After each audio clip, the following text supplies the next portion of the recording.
This is a Hot Pie Media original.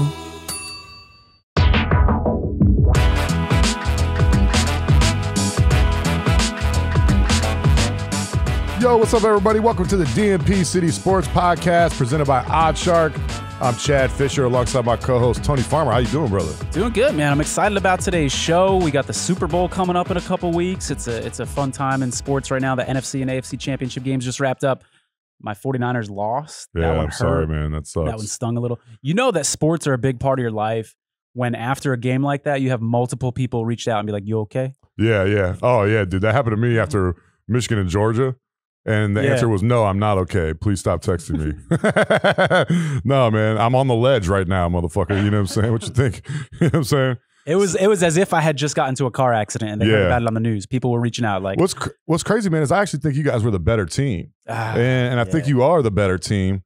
I felt like while I was watching that game, I thought like LA is going to have to pull out all the stops to win this game. Yeah. It just felt like that was not happening. There's a lot of blame to go around, man. Yeah. Jaquaski Tartt, man, he dropped that really easy interception. I'll tell you what, though. Yeah, sounds like a dessert. The Danish. Yeah. He owned it, though, after the game, man. I really respected the hell out of it. He went into depth. He's like, I didn't drop one in practice all week.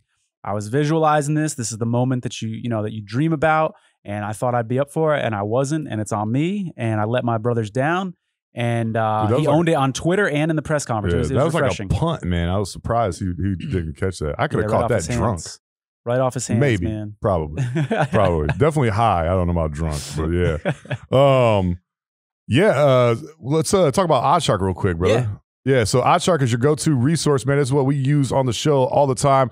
The great thing about OddsShark is it is absolutely free, no signups, no memberships or anything like that. The best part is that you're going to go on there, you're going to find all the odds from a bunch of different sites. Make sure you're getting the best number. A lot of people don't know that all these sites are not uniform. They're a little bit different. It might be as big of a differentiation as a point and a half or something like that. Especially this week for the Super Bowl. I mean, the next 2 weeks, those lines, the total and the point spreads are going to be moving up and down. And Chad and I talk about football a lot on this show and how these point spreads move, but they've got so many other sports other than football. I mean, you got baseball, you got UFC, you got boxing, hockey, basketball, and on and on and on. Even things that you wouldn't think of, like celebrity props and things like that are outside of the sports world, the entertainment world. You can get a little gambling info there as well. I wonder if they got odds on what the next over-the-hill musician is going to pull his music from Spotify. Yeah. That was never very good in the first place. Sorry, I know some people like Neil Young. That dude can't sing for shit, man. That dude's voice is awful. Jesus. No joke. That's the worst voice I've ever heard. Like, who the hell? I don't know. I guess they use that for like terrorist training videos and shit like that. For torture? Yeah, I don't know. But yeah, man, definitely go to OddsShark. Another thing is they got the NBA playoffs, you know what I'm saying, that are in a couple months away. You'll start putting some money in. There are about 50 games in, 2/3 of the schedule's up right now. And so this would be a good time to start putting some money down, some dark horses to win the Eastern Conference Finals, to make it to the Eastern Conference Finals, to win their division. Of course, I'm going to say the Cavs, man, looking really good right now, 31-20. Had their first bad loss of the season, and I think I was really upset. They got beat by the Pistons a couple nights ago. That was a terrible loss, but 50 games in, and that's the first bad loss of the season. That's not bad. And how will they rebound from it? That's So they won last night. They beat New Orleans. It was a dogfight, ugly-ass game. I mean, I liked it. It's like 38-36 at halftime, I believe. Low-scoring game. Ended up being 93-90 Cavs. But that's a nice dark horse team you want to put some money down on. Eastern Conference especially is wide open, man. You really don't know what to expect from a lot of these teams. Brooklyn, you don't know if Kevin Durant's going to be healthy. You don't know. I mean, we know that Kyrie's only going to be playing half the playoff games. So this might be a time you want to put some money down on Milwaukee. Probably get some fertile ground for good betting right now. Yeah, definitely. Sure. Chicago, buddy. Cleveland, all these. There's a lot of good teams. Atlanta's making a rise. They were in the Eastern Conference Finals last year. They won 5 of their last 6 games, I believe. And so, it's a great time to go to oddshark.com. Check out the numbers. Definitely what we're going to talk about is the MVP odds for the Super Bowl. Yeah, this is an exciting time because I love the Super Bowl MVP odds because obviously the quarterbacks are like the 2 favorites, right? And those are, I think mathematically, if you do it, quarterbacks are winning way more than 50% of the Super Bowl MVP, so you're going to get the lowest odds. But there's really an opportunity as I look at these odds to get some really good value on some of these lesser likely players. I'm going to throw some at you, Chad. Let me see what sticks out to you. We got Cooper Kupp at plus 450. For those of you that are new to betting, that's 4.5 to 1. In other words, $10 would win you $45 plus your $10 back. Jamar Chase, hint, hint, this is my favorite, at plus 1750. That's I was going to say that's my favorite too. Ooh, baby. Yeah, I would take that all day long, man, because I can see him having a big game. If he has like 200 yards receiving or something like that, yeah, definitely. Now, the risk here with taking a wide receiver, of course, is that one, it's super rare because even if a receiver like Chase gets, say, 150 yards and 2 touchdowns, Burrow could have 350 and 4 touchdowns, and he's going to win it, right? And so you almost need Burrow to like throw a pick or two, or for Chase just to have such a large part of Burrow's volume that it becomes a no-brainer. But 1750, I think that is excellent value. Yeah. We got Joe Burrow at plus 170. I personally, when I'm looking at odds like this, I don't like those short shots.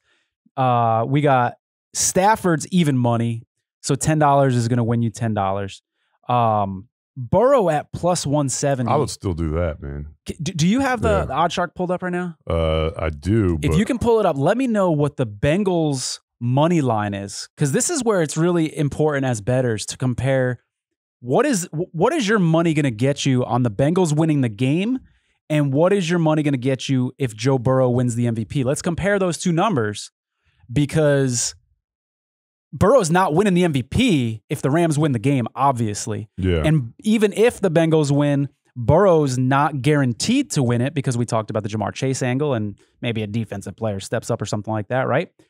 So we need to make sure that this Burrow MVP odds is better than the money line on the Bengals, or else it is a ridiculously stupid bet. Yeah, this is why you got to go to Odd Shark, man. The numbers are all over the place here. It opened at 170 on the money line for Cincinnati. And it's anywhere from 150 to 170. All right. Big difference. So I'm going to ask you again at home one more time. This is an important 175, excuse me, 150 to 175. All right. Important educational point here. If the best odds that you can get on the Bengals is plus 175, would you rather have that or Joe Burrow at plus 170? You got to take the plus 175 on the Bengals, because that's obviously more likely. So that tells us this Burrow bet, nobody should be making this Burrow bet. If you're going to put any money on that because you like that angle, put it on the Bengals money line. Stafford, even money. Aaron Donald, 16 to 1. Okay, I could see it. I could see him having a couple sacks and a couple tackles for loss. If and it's a low-scoring game or something like that. Yeah, absolutely. Good call. Absolutely. Cam Akers, the running back for the Rams, we got 36 to 1. Odell Beckham, 1750. So Chase and Beckham have the same exact odds. That's crazy. I think that's interesting. Yeah. The field, that's everybody else, is 3.5 to 1. I don't like that at all. I did see on one website in faraway places, Chad, I saw, tell me what you think about this, 100 to 1 on Evan McPherson, the Bengals kicker, to win Super Bowl MVP. Oh, Jesus.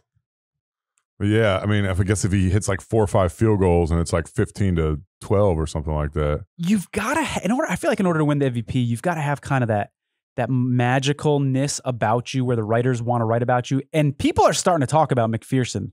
You know what I mean? Rookie the dude hasn't missed a field goal in the playoffs. He's a rookie. He's hit some big kicks in the playoffs under a ton of pressure. He is the one that sent them to the Super Bowl. Great call by the Bengals radio, by the way. Check it out on Twitter if you haven't heard it. It's incredible. Anyways, 100 to 1. I'll sprinkle some pizza money on 100 to 1 for Evan McPherson. Why not? 15, 17 bucks. Yeah, I was going to say $10 to $15. Hell yeah. And then when he's kicked 2 field goals in the first quarter, you're going to get a good sweat for the rest of the game. And you're going to be like, oh shit, this could actually happen. Yeah. And then you start rooting for that game script where the Bengals just keep kicking field goals and you're like, okay. I don't think they still wouldn't do that. Even if Burrow threw for like 89 yards or something like that, they're still going to give it to Joe. That's fair. Yeah. That is a fair counter argument to not taking that bet. Yeah. But at 100 to 1, it's too juicy. It feels like it should be even greater than that. I feel like it should be like 200 to 1. Really? I would say 100 to 1 that a kicker even gets named MVP. Fair, and another 100 to 1 that's going to come to fruition and happen. Yeah. So. I'm surprised it's that low. I mean, 100 to 1, I understand that, but yeah. So you're not taking that bet. No, you don't like it. All right. No, definitely not. Well, I'll be celebrating with my pizza money bet if Evan McPherson comes through. We'll see. Yeah, if he does, I'm coming over, man. I'm coming over. On a serious note, though, about that guy, dude, if he's lining up for a 56-yarder, 52-yarder to win the game, I got all the confidence in the world in him. That dude was in high school 4 years ago. Isn't that crazy? It's wild, man. And the kicks, like you mentioned, the kicks that he's made during the playoffs has been outstanding, man. That's a massive weapon to have going into the Super Bowl, man, against two seemingly very evenly matched teams. Very, very good point, And this is a crazy matchup, man. We haven't even talked about this yet. The Rams and the Bengals. Like, who the hell saw this coming? I mean, I'll say this. The NFL got what they wanted. They got the L.A. team. They got one of the L.A. teams, the most popular L.A. team in their home stadium, you know, which is funny to me that they want L.A. in there so bad because I feel like most of L.A. is just a bunch of fair weather fans that don't half the damn town doesn't even know they got a football team, let alone two. Well, if you're right, this is really what the NFL wants because all those fair weather fans are going to be like, we just won a Super Bowl. I'm a huge Rams fan now that we just won. And it'll help build that fan base. So it'll be good for the city. But I feel like unless you have a family member that's playing for the Rams or you're a Rams fan, I feel like the rest of the country is going to be rooting for the Bengals. Oh, absolutely. Because sure, there's the Stafford angle and you want to maybe see him win his first Super Bowl, maybe. But that city in Cincinnati, man, they don't win shit. No, dude. They don't win anything. And I think that I'm already like going down rabbit holes on YouTube watching like random Bengals fans that I don't know celebrate. Yeah. And it's fun, man. It's fun. It gives me goosebumps. So if they actually win the Super Bowl, that parade's going to be nuts. All the viral videos of these fans celebrating is going to be nuts. I got to root for that. Yeah, even though I'm a Browns fan, I'm rooting for the Bengals. I want to see Joe Burrow win. I think it's a great story. And just the manner in which they've won these games, man, you know, like they had no one gave them a chance against Kansas City, especially when they went down 21-3. Yeah. I know that was when I turned it on, actually. I had some dad stuff to do and everything like that, but I was following along the score. I saw it was 21-3, and I was like, shit. It's about to be a blowout. Whatever. I don't have anything else. Let me turn this on while I'm chilling with my son and everything. I ended up watching a great game, and it was great to see. And I just want to say how happy I am that Kansas City got beat. They're like the Golden State Warriors to me in the NFL. It's like the arrogance of that team is really annoying. Patrick Mahomes' brother and his wife are annoying as shit. How about Tyreek Hill with his taunting? Yeah. As he's going into the end zone, he gives the peace sign. No flag. Yeah, no flag for taunting. Yeah. Okay. That's totally fine. Oh, yeah. So I'm going to go back one more time to earlier in the year when a defensive player for the Seahawks, right? Cassius Marsh. Yeah. Looks over at the sideline. He literally moved his neck and looked at the sideline after a sack. He got a 15-yard penalty, but you can give a peace sign, no taunting, and you can have a coach, Sean McVay, celebrate a touchdown in the end zone. That's okay too. Dude, and last year in the Super Bowl, wasn't it Tampa Bay? Who was the guy for Tampa Bay that gave the peace sign after it was an incomplete pass? But that was before the emphasis on taunting. Yeah. So that's kind of apples and oranges, but still, you're right. And Tyreek Hill, his little stupid ass choker necklace. Like, what is that, dude? Dude, what are you wearing?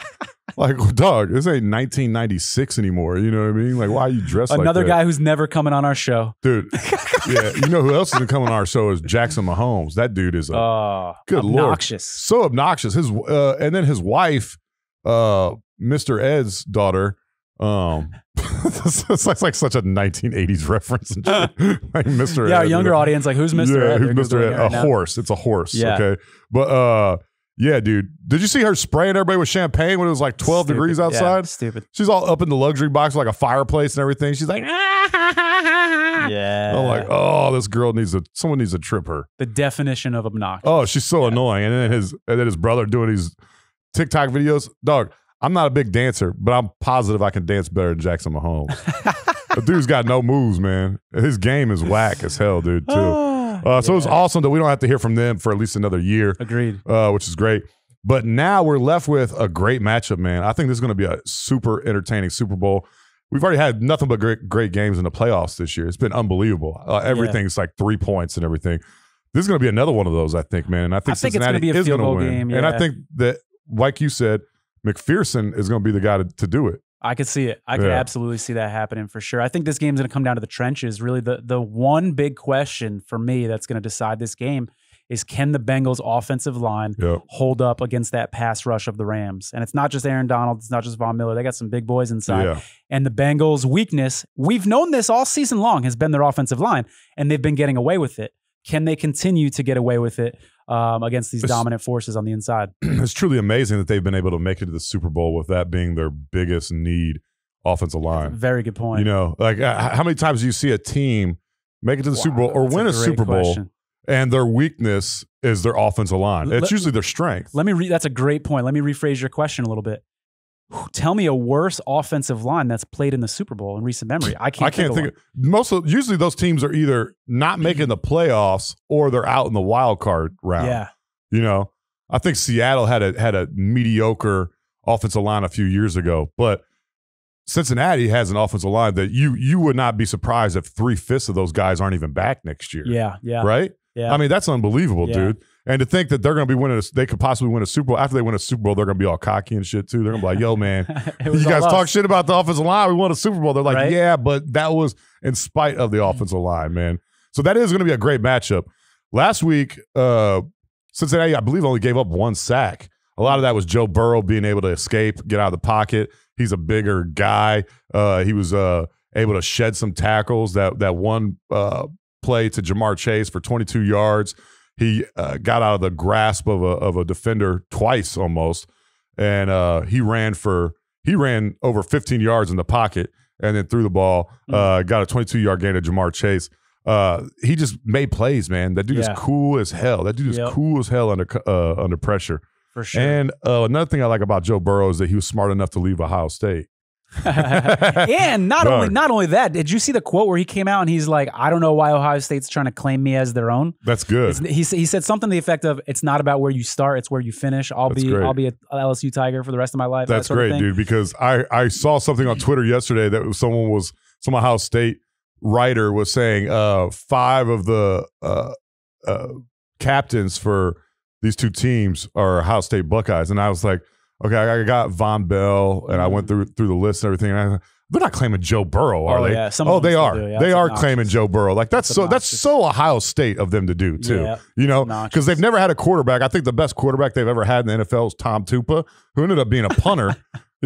No quarterback from Ohio State has ever made the Pro Bowl ever in the NFL ever. I didn't know that. The only one is Tom Tupa, but he made it as a punter, so he wasn't even a quarterback. You know what I'm saying? So. That was really arrogant of them to do, and that's great because, he left that program for a reason. Yeah. And if he hadn't have left there, he would have wallowed, and he'd probably, he'd probably be, selling big screen TVs at Best Buy or some shit right now. He wouldn't be in the Super Bowl right now. He wouldn't be wearing turtlenecks and nice jewelry and shit. Yeah, no shit. So, yeah, man, I'm going to ask you this, Chad, though, about that game. So you and I seem to be on the same page, probably a field goal game. Do you agree, though, that if someone were to be blown out, it's more likely to see a Rams blowout than a Bengals blowout? Do you agree with that? Man, that's a good question, brother, because I just don't think the Rams, and I'll probably be proven wrong, but I just don't think they're a Super Bowl team, man. And I can see, Stafford's about to have 2 weeks off. I feel like he's had some injuries. That throw that should have been the interception to Jaquiski Tart, that was one of the worst thrown balls I've seen all year. All year. It was a bad throw. That ball was 15 yards. Well, Chad, not just the fact that it was off target, but it was double coverage as well. And so it was like 2 mistakes on one throw. The guy was actually open if he threw it to the outside, if he throws it to the sideline. Yeah. But if he throws it to the middle of the field, which is what he did, it was just like a punt. Yeah. I mean, that was closer to 2 49er defenders than it was the Rams wide receiver. Yeah. But I don't know, man. So I guess a lot of that depends on if Stafford's healthy, if he's going to be able to he's got 2 weeks to rest up, though. They'll shoot him up with all sorts of drugs. Yeah. I mean, I'm sure he'll be a lot healthier in 2 weeks. I don't know, man. That's a good question. I don't really see either of these teams blowing them out. You know what I mean? But at the same time, I guess it's in L.A. They presumably will have, a home crowd, although there's probably more Cincinnati fans in L.A. than there are L.A. fans in L.A. It's true. There were more 49er fans in L.A. than there were. Twice. Yeah, exactly. Yeah, exactly. So that's totally L.A., dude. The only people they care about is the Lakers, and that's just because they've been told to or what have you. So let me tell you why I'm a little bit weary. Again, I'm with you. I think it's going to be a close game. But here's the script for it not being a close game. If the Rams defensive line can overpower the Bengals offensive line, which is like realistic, we talk about this could happen, right? And then the Bengals are in this mode where they're down, double digits. They're down 2-3 scores. They've got to throw every down. Now you're throwing every down. and those pass rushers can just tee off knowing that you're passing the ball every time, there is a script for a Rams blowout that I think bettors need to be aware of and need to be concerned about. And if you're concerned about it, live betting might be your way to go. You may want to wait until halfway through the first quarter and see how this Bengals offensive line is holding up. And if they look like they're holding their own, then put your bet on the Bengals plus a couple points. Yeah.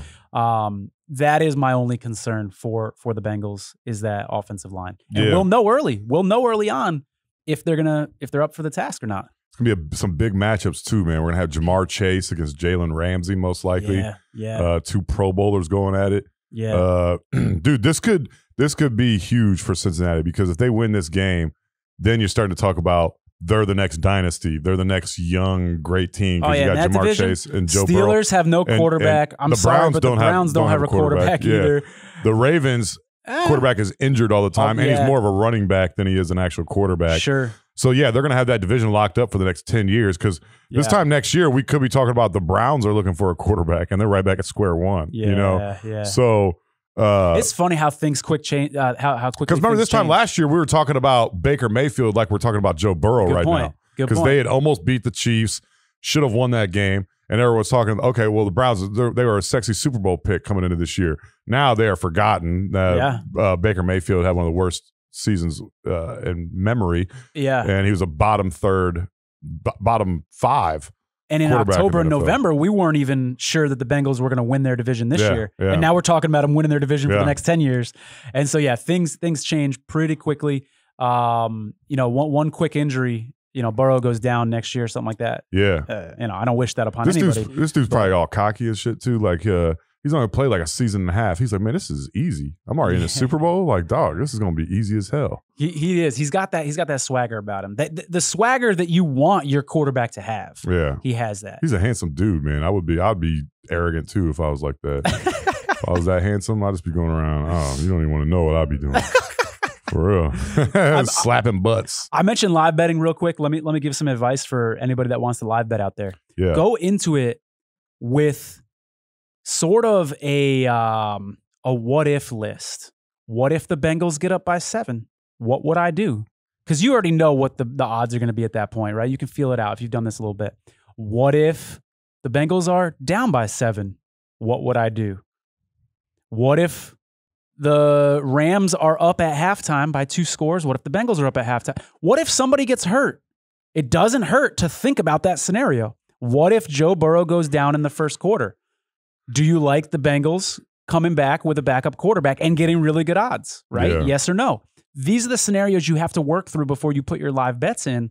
And I'll give you a really good example of how I actually kind of got lucky during the NFC Championship game. So I did this exercise before the game, and I said, if the 49ers lose Deebo Samuel early on, the game's over. They can't win. The guy's too important to their team. He is their offensive MVP. He's their fucking kick returner. He's their best wide receiver. He's their best running back. If this guy goes down, they're in trouble.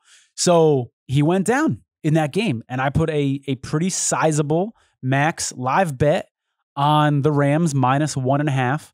Now, I got lucky in this scenario because I was wrong. Deebo wasn't hurt. I thought he had a concussion. I put my bet in real quick. I probably jumped the gun a little bit putting that bet in, right? And it turns out Deebo was okay. He came back. And so in this example, I got lucky because I was wrong and Deebo was okay. But I think I made the right move because I had it scripted out. And I said, if Deebo was down, I'm making that bet. And I fired away at that, knowing that it wasn't 100% guarantee he was going to be out. But I felt good making that bet. Yes, I got lucky. But my point is, you've got to script this out. You got to script out any scenario that you can possibly think of, because where the live betting can hurt you is when you make a decision emotionally or irrationally because you're rushing, because these lines move so quickly. So if you're not used to live betting, you got like 15 seconds to make a fucking decision after a big play. You better hurry up. Mm-hmm. And even then you put it in and it might be like, nah, too late. So you're under pressure. So you don't want to be thinking under pressure about a scenario that you hadn't thought of. So you've got to script it out beforehand. It's too easy to do. It doesn't take much mental energy to just, what would I do if I was in this situation? Mm. Take 20 minutes before the game to do that, and then you'll be more prepared for when those scenarios come up during the game. Yeah, that's a good point, man. You told me also to wait till timeouts to do the live betting, right? Or is that? Yeah, man. That's a good point, Chad. I'm glad you brought that up. Wait till timeouts. commercial breaks. When you're live betting in the middle of action, you risk a shady book. There are people out there who have made videos online. You can see this on YouTube, right? We could replicate this. We could both be on the same book. We're watching a game on the screen right here, okay? And Chad, we both have our phones up. You take the 49ers, I take the Rams. 1, 2, 3, go. The 49ers bet goes through, the Rams bet doesn't, and the Rams just scored a touchdown. Oh, yeah. Because there's like a 5-second delay. And so they've got the live feed. They may have a quicker feed than you, right? And so it's risky. And I'm not saying every book does this, but there are definitely books that do this. It's been proven. So be careful live betting when it's not a timeout, when it's not a commercial break. Yeah, real quick, last thing about that game. What do you think about the over-under? It's 48.5, 49.5. So it dipped down a little bit. Yeah. This is where I love reading markets, Chad, because it came out and then the under immediately went down. What we know about Super Bowl lines historically, the public likes to bet the overs. So what's going to happen as we get closer to kickoff, I suspect that line's going to go up. Unless some big injuries are reported, I can practically guarantee you today that line's going to be higher than 48.5 by kickoff. Probably 49.5, something like that. But it went down. Who's betting, Chad? Who's betting when that first line comes out? The Joes? The people who are just betting for the first time? Or the pros who live in Vegas and are in that sports book as soon as that lines are posted because they've already done their handicapping? Mm-hmm. That over-under went down because pros like the under. Yeah. And so I think this is going to be a situation by kickoff where the professional bettors are going to be on the under and the public's going to be on the over. I'd rather be on the pro side, so I like the under. I was going to say I would definitely take the under on this, man. I think this is going to be a low-scoring game. I think it's going to be like 20-17 or something like that. I would definitely go under with this. Big game, man. Can't wait for this because I think it's going to be a great matchup. I'm looking forward to it big time, man. Yeah, and then the halftime show when you get all, like you've talked about, you get all the Illuminati, Yeah, they tell us how they're going to kill us over the next year. Yeah, that's what's going on. That's why you want to watch the Super Bowl halftime, man, because they're going to tell you how they're going to murder you over the next 12 to 18 months. I'm not sure what's going to happen with, with the current state of events, the sickness that's going around. So maybe if I watch the halftime show, I can look for some subliminal clues and we can see what's going to happen. You can find out what's going to go down by just watching the Super Bowl halftime, man. Yeah, you watch Olympic opening ceremonies. Ooh. They're all about that shit, man. They love the throwing hospital little beds and all that. Yeah. Remember that? Oh, I know what you're talking about. 6 years ago, children in the hospital bed, people wearing face masks and stuff like that. Then all of a sudden, there's there's a pandemic of epic proportions. Chad, you're such a conspiracy theorist. Yeah, well, when it's true, it's not a conspiracy theory. It's a conspiracy fact. Yeah, man. So that's what I'm going to be looking forward to the most is finding out how my loved ones are going to die over the next 12 to 18 months. David Rockefeller's wet dream, and I love how they choreograph this shit. They're like too busy bombing. Okay, let's just not get into that shit. Yeah, we'll get pulled off of YouTube if we say the wrong thing. Yeah, that's a different podcast anyways. Yeah, exactly. You can find our videos on band. No shit. Hey, before we wrap things up, what do you think of this shirt, folks? Dude, that's awesome, man. It's a good shirt. This was courtesy of mi madre. My mom sent this to me. She got one for you too. Sweet, I still got to give it to you. Yeah. Or I might just keep them both. We'll see. Yeah, you can do that, man. It's all good. But yeah, dude, I love it, man. She's like, hey, I got a little package for you in the mail. It's no big deal. I was like, all right. Dude, that's awesome. It's well made. I was like, yeah, dude. Yeah, and dude. You're usually the t-shirt guy. Yeah, I'm usually the guy that's making all the t-shirts, man. That's what I do. I just collect shirts for some reason. Yeah, so I'm the guy with the you got me beat, homemade man. t-shirts. I meant to get one of those made a couple weeks ago too, and I just didn't, Beat you to it. Yeah, you did, man. Real quick, before we do go, man, I want to talk a little NBA betting because this is an interesting time right now, especially with NFL getting ready to wrap up their season in the next week and a half. I want to look at some of these lines for NBA championship. So NBA championship to win the finals. It's so interesting to look at the opening lines for these teams before the season started and then to where they are now. For example, my Cavs opened the season.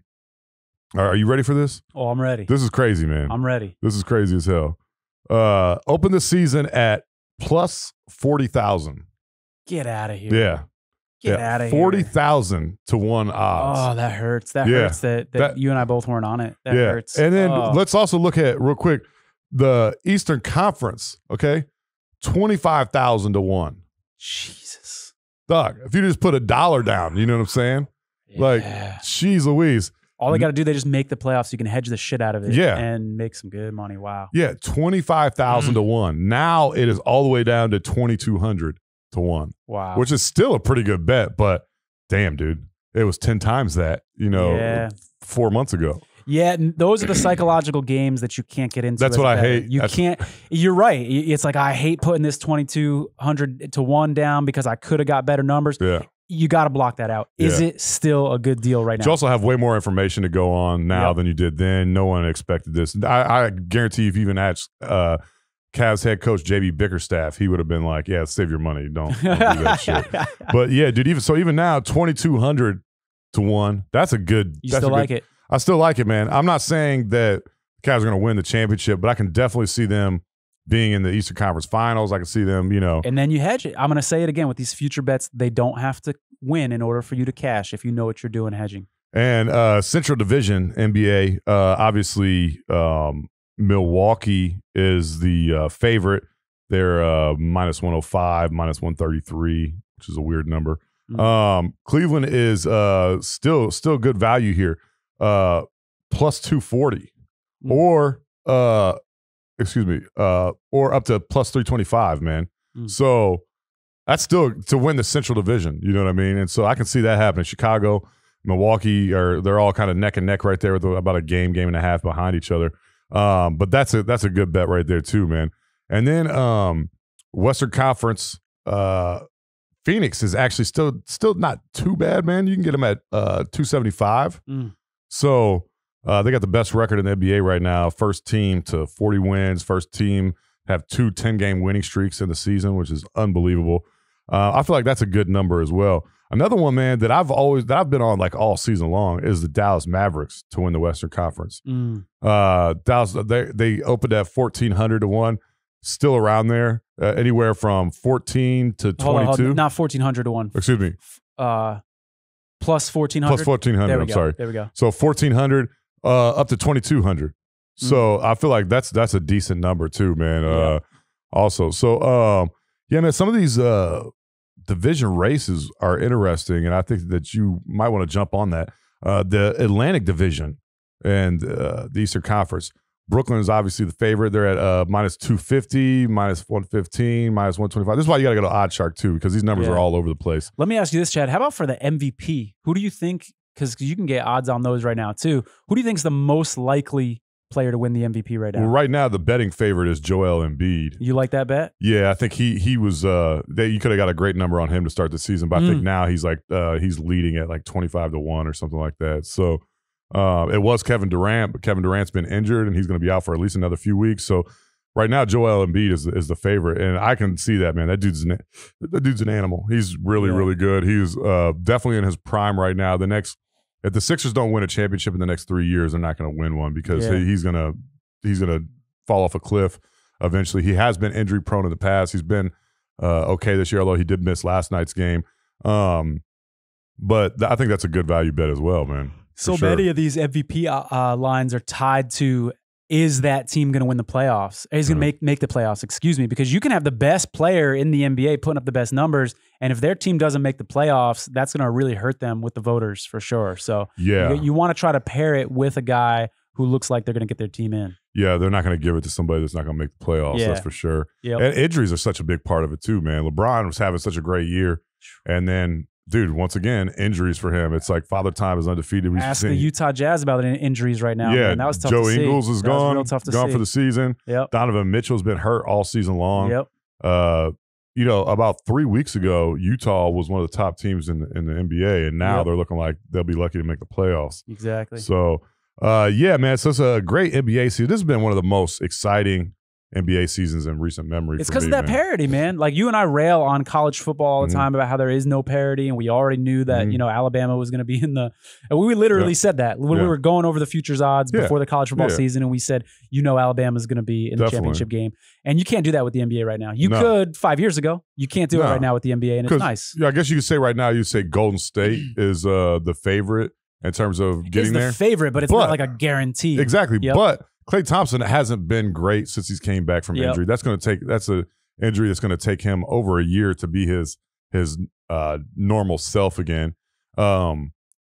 Steph Curry is in one of the worst shooting slumps of his career. The guy is shooting as much as everyone wants to get on Steph Curry and say he's like the greatest ever. The dude is shooting atrociously from the field this year. Yeah. Over the last 10 games, I think he's under 37% for the field, and for the season, he is a career low 41% from the field, not from three, from the field. So the guy's not having a great year. He's a volume shooter. He's going to shoot the ball 30 times a game, and then you look up, he's got 30 points. You're like, oh, Steph's killing it. Yeah, he shot the ball 35 times, dude. You know, that's going to happen. But he's not playing very well, and that's a guy that doesn't do anything else when he's not making shots. He's not a defensive player. He can't rebound for shit. Right. Can't play defense for shit. Yeah. I wouldn't say Golden State is definitely going to be there. I can see Phoenix. They look good, but they're a beatable team as well, man. So it's wide open. That's what makes sports so exciting, man, is when it's wide open. You got all this parity and everything. Absolutely. Which is what we have this year, and it's going to be super exciting. In the East, man, I can name 7 or 8 teams that I can see coming out of the East. So absolutely. Name 3 or 4 in the West too. So yeah, man. So make sure you go to oddshark.com. That is what we've been using this entire episode, and especially on some of these NBA futures bets. The numbers are all over the place, folks. So you want to go there, make sure you're getting the best number possible. You make a lot of money if you're going to OddsShark and checking those numbers. Absolutely. Hey, and it's been a fun show so far. We've talked NBA. We've talked MVP for the Super Bowl. We wrapped up the AFC, NFC championship games. Why don't we roll into our awesome interview that I'm looking forward to right now? Yeah, definitely, man. Coach Jamey Chadwell from Coastal Carolina. He's a up-and-coming coach, man. 22-3 over the last 2 seasons as head coach. They were as high as the number 12 team of the college football playoff rankings 2 years ago. It's a team that a lot of people could see as a dark horse. Talk about betting. That might be a team you want to put some money down for next year, being one of the highest ranked G5 teams in the country. For sure, man. This is going to be a fun interview. We've been waiting to talk to him for a while. I can't wait. Yeah, definitely. Hey, everybody, we're proud to announce that the DNP-CD Sports Podcast is brought to you by BetterHelp. That's betterhelp.com. So I started using BetterHelp because every time, I turn on the TV, I see the Raiders, I see the Cowboys, and I'm reminded of this terrible gambling loss that I had. Dude. So I started using BetterHelp. I've had a couple sessions with them, and it was seriously super helpful, man. She walked me through how the loss that I was experiencing was actually somewhat similar psychologically, to the loss of a loved one, where you go through those stages of grief and stuff. Yeah. It's obviously, doesn't compare in the emotional sense of I'm not saying it's worse than that, but in terms of the grieving process is really similar. So it's super helpful, man. I'm digging my BetterHelp experience. That's awesome, man. I was just gonna say you got something to say over there. That's so funny, man. People are like, I've lost my dad and my cat died and my life's just not the same. He's like, I lost a contest. No, dude, I lost an opportunity at $6 million. I know, Let's dude. not make light of it. I know, but what I'm saying though is you had to have gone into this thinking dude, there's a 1 in 7 billion chance I'm gonna win this. 1 in 4,080 chance. But you still have to get all the games right. So that's even more. It's not just you against other people. It's about Yeah. So every week it's that at least. You know what I'm saying? So, but anyways, BetterHelp. Just if you're going through a loss like Tony, a uncontrollable, devastating loss like Tony has. You know what I mean? Chad would not make a good psychologist, making light of other people's losses. This is why you got to go to BetterHelp, dude. I'm struggling with something right now. Chad's just that's not a big deal. You need to get over it. I've been through worse, That's what my slogan would be. You know what I'm saying? If, I was a therapist or something, and I was just trying to get people out of this play. Worst therapist ever. Hey, I've been through worse. It could be worse. Okay, but seriously, this is why you don't want to talk to me. This is why you got to go to BetterHelp and get some professional licensed therapy. This isn't self-help. It's not a crisis line or anything like that. It's professional therapy done securely online. And if you go to BetterHelp.com/DNP, you're going to get 10% off your first month of therapy, dude. That's awesome. Yeah, it's cool. And you can do video chats with them. You can do phone chats. You can text them. You can text them 24 hours if you want, and they're going to respond pretty quickly, which is awesome. Yeah. So make sure you go to BetterHelp.com/DNP. You're going to get 10% off your first month. Our guest today is entering his 3rd season as the head football coach at Coastal Carolina University. He was the 2020 Walter Camp Coach of the Year, Sun Belt Coach of the Year, and was a Lombardi and Bear Bryant Coach of the Year finalist. In that same year, he led CCU to an 11-1 record and the first ever Sun Belt Conference Championship and the first ever FBS Bowl game. In 2020, they were ranked as high as number 12 in the college football playoff rankings. He's led Coastal to a 22-3 record over the last 2 years, and he's poised to have another great team this year. We're pleased to welcome, super excited to welcome to the DNP-CD Sports Podcast, Coach Jamey Chadwell. How you doing, Coach? Thanks for coming on the show. Yeah, I appreciate it. I'm doing well. I hope y'all are. Yeah, definitely. Coach, I got to put you on the spot real quick. Doing some research for the interview, I found out, which I did not know, that your guys' mascot is a Chanticleer. And Chanticleer. I already messed it up. I just want to know, what is that exactly? Well, obviously, you must have failed high school English because I did. Studied English. It comes from the Geoffrey Chaucer Canterbury Tales, and it's known as a fierce and loyal barnyard animal that rules the roost. Oh, so wow! So it's like a mythological creature, kind of. Well, hey, whatever works to make us. Try to right. I like it. Hey, Coach, you don't shy away from tough competition. You guys beat Kansas twice. You'll be playing UCLA in 2023, and this year you guys will be taking on Virginia. What would a win against Virginia mean for you and your program? Well, I think anytime you can, beat a Power Five, regardless of what conference it is, I think that's a big accomplishment because in today's sporting age, it's Power Five and then the rest of us, right? Mm-hmm. And I know from a G5 level, you don't get as much respect, as the Power Five level does. And so anytime you can go win and you can go win at somebody else's place and do it against a conference like the ACC that's obviously had, national champions 2 out of the last 4 years or 2 out of the last 5, that's a big deal. And so I think that would be for our program and what we're trying to get accomplished. Yeah, definitely. Coach, you guys haven't been at an FBS school for very long, only a few seasons. It seems if a team were to make the jump to FBS, they want to follow your exact path.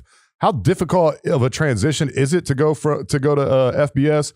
And how have y'all been so successful in such a short period of time? And it's got to be all coaching, right? That's what it is. Yeah, I wish. Not when we were 3-9 and 5-7. You know what? I think the hardest challenge was when you make that move.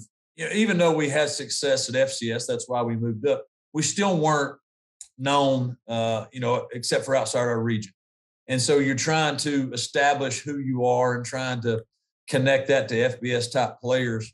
And maybe your facilities aren't FBS type facilities yet. And so it was hard to get quality linemen. It was hard to get really like a top-notch quarterback to say, hey, I want to be a part of that because we're the ground floor, and what most people don't realize when we made the transition in 2017, that was really right after the NCAA just said you can't sign as many as you want anymore. They started limiting it to 25. Mm-hmm. And nowadays with the portal and not really having limitations, I think it'd be a lot easier to transition because you don't have as many restrictions. Oh. The challenge was trying to build that depth. We went from 63 scholarships to 85 in overnight. But what people don't realize, when you're at 63, we lost 20 seniors. We were down to 43. We could only sign 25. So do the math, and you're only at 68. Lose another 20. Now you're at 73. It took us a while to get to that 85 and that depth. That was the hardest challenge, I think. And then getting people to say, all right, I know your limitations, but I still believe in that, and I want to be a part of building something. Yeah. That's why, in my opinion, it took us a little while to get it going, but once we have, you've seen the success that we've had. Yeah, you're almost having to recruit 2 full classes in that situation there, Coach. Do you get a little pay bump for that? You say, I'm working a little harder. I need some more cash here. We definitely, during that time frame, I don't know if you could have paid us enough as hard as it was during that time, just to try to get where you're at. But, you look at today and the success over the last couple of years, and you look back and go, hey, if that's what it took to have the feeling we are today, then it was well worth it. Yeah, definitely. Coach, Grayson Mccall has been an absolutely outstanding quarterback for y'all. In the last 2 years, he's thrown for over 5,300 yards with 53 touchdowns and just 6 interceptions. That's just straight unreal. I think he's a guy that's going to play on Sundays. I want to know, why did he not enter the draft with such great numbers, and what do you expect from him this year? Well, I definitely think he probably could have had an opportunity to. But also, one thing that makes him great is he knows what his limitations are and what he needs to improve on. And I think he understood, hey, I've got to get stronger. I've got to continue to build, do X, Y, Z. And he has a good understanding of knowing who he is. And I think that's why he's had success. He doesn't try to be somebody he's not. And he's got a good head on his shoulders. And I think, he comes back and has another fantastic year, which we all believe he will. that sets him up for, even better future than what he has. Mm-hmm. He's been tremendous. You mentioned those statistics, which are crazy. But I think where he's made the most jump is just the type of leader he is off the field. I mean, the team around him, they follow him, and they, especially the online, they'd run through a wall for him. And I think that says a lot. Sometimes when you have success as a young player, it goes to your head. And that's things with him, it never did. And I think that's why you've seen him have success, but our team have success because they know that it's not a one-person show. Yeah. Coach, you mentioned briefly the things that Grayson needs to improve upon. What does your team need to improve upon? What are the points of emphasis that you're stressing this spring to make sure that you have the kind of success you want to have? Well, we lost, I think we lost 28 seniors, right, Wow. who are a lot of good players. And so I think we have arguably our most talented team coming back as far as flat-out talent, but we don't have the experience and some of those things. And really, the main thing we've got to do is I got to find some leaders to step up beyond the quarterback at some other positions, because I do think the talent's there, and what we lack, obviously, in experience, I think we can make up. It's more so who will step up when things aren't going our way this spring, who's going to be the guy we can look at to get everybody else going in the right direction.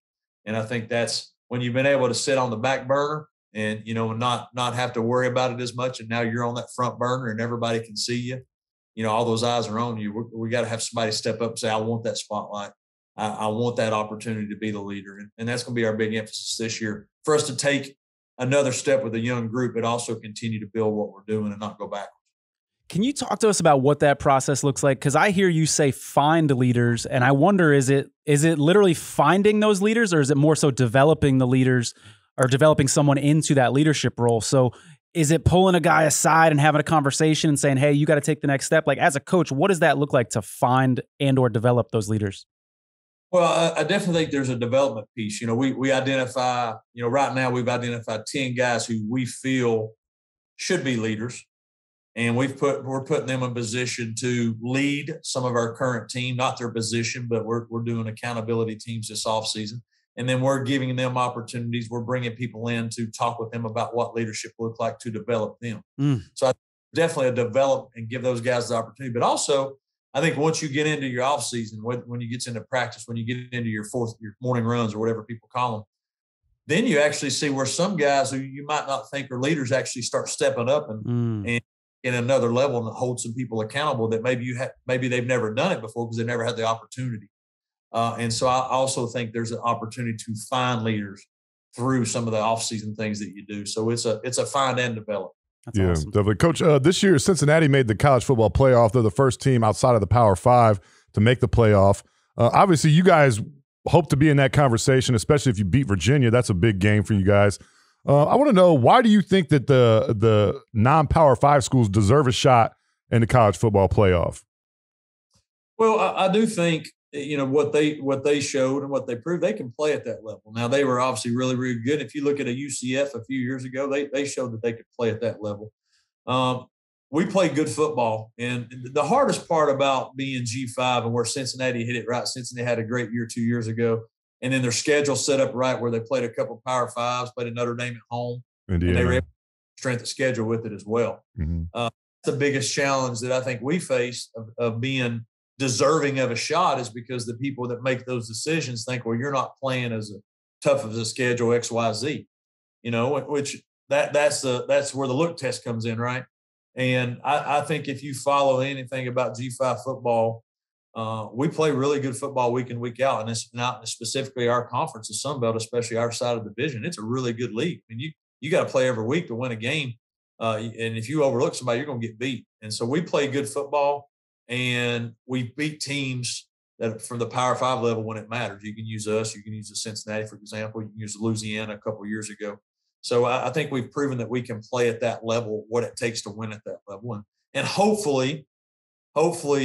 With what Cincinnati did, that opens more of the doors for people to say, hey, those teams are quality at that level. If somebody has a great year, right? And they had a really great year, and hopefully us and some other people will continue to do that, where people say, hey, we got to give them a look. I know that's an uphill battle, and I think it'll always be an uphill battle unless we change the number of teams that go in the playoff. But hopefully when we do have a very unbelievable season, we can get rewarded for it. Do you guys run into any trouble trying to schedule some of these teams? I know you got UCLA in 2 years. You guys want to play those top tier programs. Are you having any trouble scheduling these guys? We do now. We used to when we everybody wanted to play us. Now when you're looking for an opening, you don't have as many people that are willing to say, "Hey, yeah, let's make that happen." And that's the way it is, right? And the thing with football, unlike our BYU game 2 years ago, where we made it 2 days out or whatever, football, you're doing schedules 8-10 years out. Mm-hmm. And you schedule somebody where you hope, man, they're going to be pretty good. They might not end up being as good, right? Yeah. And that's the hardest part with scheduling, I think, in football, because you do it so far out, you never know who's going to be good at that time frame. Mm-hmm. But it has been challenging trying to find some, especially your non-conference games, whether that's a Power 5 or another G5 team. It's hard to try to find those, But our schedule now, at least from a Power 5 standpoint, we're set up through the next 5-6 years. Coach, I know that you're a team first guy, but I want to talk about you for a second. The success that you've had, your win-loss record, it looks really damn good on paper. And I think it's only a matter of time, if it hasn't happened already, that other, larger schools are going to come calling, looking for you, wanting to interview you. Has that happened yet already? What does that process look like? And how do you kind of block that out while focusing on the season? Well, I think anytime success, and especially success where nobody knew it was coming, right? Nobody knew who, like you said, you call it Chanticleer. Nobody knew who the Chanticleers. I blame Google for that, by the way, Coach. Yeah. I Googled it. Homework. That's your homework. Coach, I did, and I blame Google, so that's not my fault. So, sue who their CEO is. Nobody knew who you were, right? Yeah. And then when you on the scene like that, now people, what's going on? How are they winning there? And so you get overtures, or you get people wanting to talk with you. And then when you follow it up, back-to-back 11-win seasons, definitely from that standpoint. Mm-hmm. I think what's made us and our staff successful, that's one of the great things about with what we're doing here. Our staff, majority of us have been together. 7 out of our 10 staff members, almost 8, I think now. 8 out of our 10 staff members, we've been together almost 10 years. Wow. Places. That doesn't happen, right? Yeah. That doesn't happen. And so what we try to do, the approach we try to take, is every job you take is the very last job you have. And I think that keeps you grounded. I think it keeps you focused on what's best for your program and what you're trying to do. And that keeps you from, looking ahead and worrying about, if we win this might, because I think when you take focus off of what you're currently doing, then it hurts your team. Your team sees through that, and then you won't have the success you have. Obviously anytime you see that Power 5 level and obviously the money and the opportunities and the different resources people have, that's definitely enticing, right? Because you want to compete against the best and be able to win a national championship, or at least play for one. That's why you coach, right? You want to play at the highest level. But also I think you got to know who you are and where you fit. And Coastal's been a great fit for our staff and what we've been trying to build. And, going into our, what year is this, 4 or 5, whatever year it is that going into this, we feel like we're still building and scratching the surface of what this place becomes. So that makes it exciting, and our administration's happy about what we're doing, and they're excited about our future. And anytime you got an administration that aligns with you, I know that doesn't happen all the time. And so you want to be a part of something like that. Yeah, definitely. I can understand that. Thanks for answering that question honestly too, Coach. I know that's not easy. Last thing I want to it's easier in the off season than there. Yeah. We asked you to in about 6 months or so. We'll see.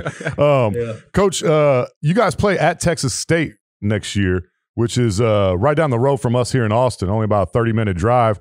Bring me some barbecue. This is what I was going to tell you, Coach. We got you. I was going to ask you, actually. I was going to say, if me and Tony come down to the game, you're going to roll the red carpet out for us, with right? Barbecue. Yeah, you just heard his terms right there. Depending on what you bring with you, if the barbecue's good enough, I'll let you call a play. Oh, dang. Right. Okay, what's going on? That's what I'm talking about. All right. Coach, just by the way, I just want to let you know, we like truffles. So I don't know if we got to tell your assistant that or who it is that's got to get those ready for us when we come down. But we'll remember that. Yeah. How familiar are you with the Texas barbecue scene? Because I lived in Greensboro for a while, and I know that's in North Carolina. It's a little bit ways away from where you are, but there was a big, I'll say, heated discussion amongst my friends about who has better barbecue, the Carolinas, Kansas City, or Texas.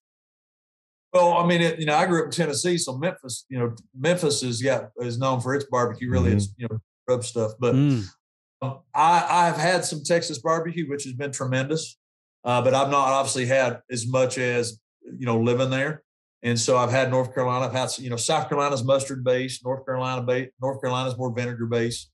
And so Kansas City, obviously, when we played at Kansas, we played Kansas twice we went out there. So that was one of our big things. We got Kansas City barbecue, which was tremendous. So I don't shy away from it. It's all good to me. But I've heard Texas is some of the best in the world. So, and the ones that I have had been tremendous. But I'd love to hit some of those places in Austin, and really some of the taco places and all the cool places I read about up there. I just need to probably take a tour, Coach. And forget the game. Just live for about 20 and just eat a bunch. Coach, hit us up. The game and I'll eat. Hit us up, Coach. We can do the coaching. You can come up here and go on a little circuit, if you want. I would love to do that. Yeah. Like it. You got two good tour guides here, Coach. Thank you so much for the time, man. This is awesome. You can follow him on Twitter at Coach Chadwell. He is the head coach of the Coastal Carolina Chanticleers. Chanticleers. Good. I'm gonna get it eventually, Coach. I'll work on him, Coach. Don't worry, I got you. You're 0 for 2. Coach, let me tell you, the Google translation, it was kind of like an English lady. I couldn't understand what the hell she was saying. You know what I'm saying? So it's not my fault. Hey, we don't blame other people. We take ownership. No, that's not what me. Leaders do, Chad. Be a leader. He's failing the leadership test. We definitely aren't developing you. I'm not going to be a leader. Coach, I was going to say, you got all them trophies and everything like that. The only trophy I have is I got class clown in high school. That's about it. You got a little bit more hardware than me. So I'm not. You didn't get the best pronunciation. No, definitely not. That's for sure. Coach, we really appreciate you coming on the show. We'd love to stay in touch with you, man, and talk to you after the season, too. Hopefully you guys have a really successful season. We'll be watching you and also rooting for you big time, Coach. I appreciate y'all. Thank you. Thanks, Coach. Care, take it easy. All right, that was Coach Jamey Chadwell, head coach at Coastal Carolina. That's a big interview, man. A really big time program that's on the way up. Had some really good seasons under him. He was interim coach for a little bit and then took over full time a couple years ago. And it seems like he's got that program on the right track. Yeah, for sure, man. And you can tell if you're a young college student where you'd kind of gravitate toward a coach like that. He's got that charisma going on. He's a young guy. You can tell that he would command a room or a locker room more specifically when he's talking to these guys. Great dude. Yeah, you don't want to mess up the pronunciation of their mascot. He will come for that ass. He does not care, man. Coach ain't messing around, man. I love that. I thought he was going to beat me up. I think you won him over at the end, though. I hope so. Yeah, I think so. I think he kind of likes me a little bit. He tolerated me anyways. That was good. Awesome interview. Make sure you're an acquired taste, Chad. You're an acquired taste. Yeah, I guess you could say that, a little bit. But make sure you give him a follow on Twitter at Coach Chadwell. They've got a big game with Virginia this year. They don't shy away from tough competition. They're at UCLA in 2023 as well. As he said, man, it's a little bit difficult to get some of these bigger programs to schedule you when you've had that much success. It's going to be fun to see how they do this year. Like he said, losing 20-plus seniors.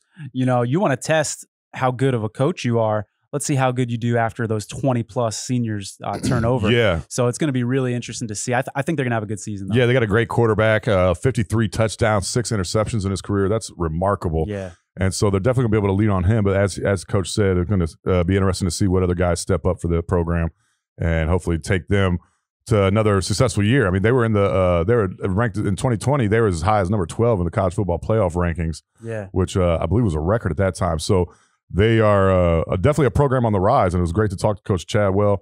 Hopefully we'll have him on again after the season as well. Yeah, man. I thought, perhaps my favorite part of that interview is when he was talking about developing leaders. As fans, when we're watching football, right, we're thinking about, them sweating during training camp. We might be thinking about them lifting weights in the weight room and all the preparation that it takes to get to, being successful in the field.